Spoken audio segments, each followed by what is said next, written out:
Students, a very good morning to all of you. Yeah, today we are going to start a new chapter, that is thorax and chest wall. Thorax is also a component of axial complex skeleton. You can see this is the axial skeleton. So this thorax is also attached to the axial skeleton. Okay, so in this chapter, what you are going to study is what is the general structure and function of the thorax and chest wall, and what are the divisions of chest wall, and you people have to study the rib cage and articulations of the rib cage, and what are the different kinds of joints present in the rib cage, and also the kinematics of the ribs and manubriosternal and the muscles associated with the rib cage, like intercostal muscles and related muscles, and also the accessory muscles. So in this, mainly you people are going to study the movements of respiration. So whatever structure and function you people are going to know in this chapter, you have to relate all these things to the movements of respiration. Okay, and then the diaphragm, very important thing is the diaphragm muscle, and also some part of abdomen. So abdomen is also taking part in the respiration. For that reason we are going to study some parts of abdomen, and also how all these structures move in a coordinated way, and the integration of all these muscles and all these connections during respiratory motions. So, and we are also going to study in this chapter is the developmental aspects of this structure. So if there is any abnormal or any alterations in the normal alignment, we are going to study in this chapter also. If there is any changes to the normal structure, what will happen to this respiratory or ventilatory motions. So all these are going to be covered in this chapter, that is thorax and chest wall. Now we'll start. What is meant by thorax? So thorax is a part of the trunk. Thorax is a part of the trunk. Normally, the trunk is divided, the trunk of our body is divided by the diaphragm into upper part and the lower part. The upper part is called as thorax and the lower part is called as abdomen. Okay, this thorax is supported by a skeletal framework. It is supported by a skeletal framework that is called as thoracic cage. Okay, and contains some principal organs of respiration called lungs and circulation called heart. Both of them are very much vital to our life. Okay, and this is about the thorax. How can you define this? Thorax is this is the upper part of the trunk is called thorax. Okay, and what are the things included in this thorax? Okay, the thorax includes thoracic vertebrae on the posterior aspect and the ribs on the lateral aspect and the sternum on the anterior aspect. Okay, and these things are also covered by skin, superficial fascia, deep fascia, and the muscles. The inner side of this rib cage, you'll have the pleura, and then it goes to lungs. So this cage is covered by all these structures called it as thoracic wall. Okay, and it has several important functions for this thorax. It provides base for many muscle attachments. So if you see on the anterior aspect, so all the pectoral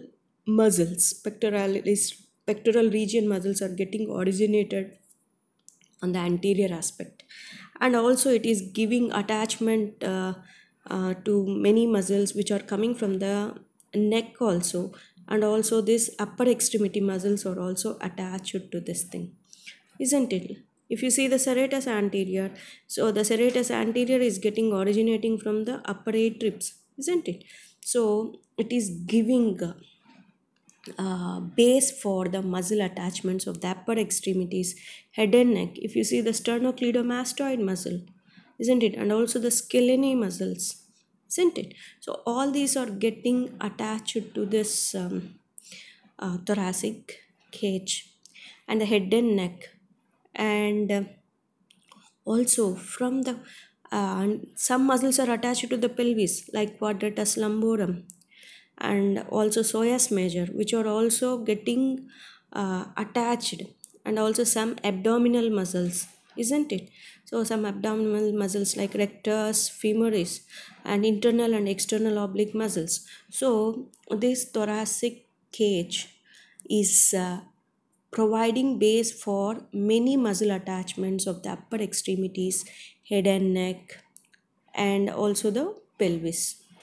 Okay, so as you know that it also provides protection for the heart, lungs, and viscera. So it is giving protection to such a vital organs. It needs stability. So the thoracic cage needs stability. Okay, so the structure of the rib cage here, the structure of the rib cage, how this structure arranged in the thorax by different structure is significantly increasing the stability of the thoracic spine in flexion, extension, lateral bending, and rotation also. Okay, and the main important function is the optimal ventilation of the lungs is essential to function the human body. So that optimal ventilation is done by the process of inspiration and expiration, and this process of inspiration and expiration is mainly dependent on an extraordinary and complex set of musculoskeletal and kinesiological interrelationship, musculoskeletal and kinesiological interrelationships involved with the structure and function of the chest wall. Here comes the chest wall. So normally thoracic wall and chest wall are used commonly in the case of anatomy. Here in the biomechanics, the chest wall includes three parts.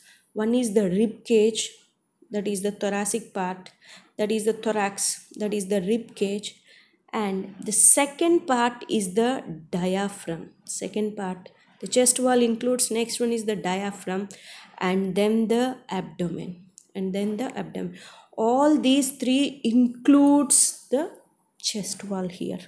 So that means the ventilatory mechanism, so the inspiration and expiration is dependent on this chest wall complex. Okay, so mainly dependent on the integrated movements of rib cage, diaphragm, as well as the abdomen. All these three have to work in a pattern to cause inspiration and expiration. Okay, and this complex structure consists of 88 joints and more than 46 muscles. Okay, it consists of, the chest wall consists of 88 joints and more than 46 muscles. The respiratory muscles are the only skeletal muscles. The respiratory muscles are the only skeletal muscles on which the body depends to sustain life and must work continuously. So మన బాడీలో ఉన్న skeletal muscles అంతా, so these are the voluntary muscles, skeletal muscles, but the respiratory muscles are skeletal muscles, but these muscle has to work continuously to sustain our life. Okay, and the parts of the chest wall I have explained, that is the rib cage and the diaphragm, abdomen, will have coupling actions and interactions during ventilation of the lungs, which involves a complex set of integrated components. So that means it is having, so during inspiration, which muscles are going to contract, which muscles are going to relax. In a rib cage, sometimes the pressure increases. In the abdomen, pressure decreases. In inspiration, what will happen? So what is the shape of the diaphragm during inspiration? During expiration, what will happen? So like that, there are number of series of coupling actions are taking place in among them, that is rib cage, diaphragm and abdomen. Okay, if any alteration to the normal structure, this is the normal structure, if any alteration to the normal structure and function of this musculoskeletal system, and also some systemic conditions, can affect the biomechanics of the lungs and the chest wall. Okay, so here the structure plays an important role to maintain a normal pattern of ventilation. Okay, so this is about the general introduction for this thorax and chest wall, and what are the things we have to study in this chapter. Okay, now we will see in detail about the rib cage, diaphragm and abdomen in the next videos.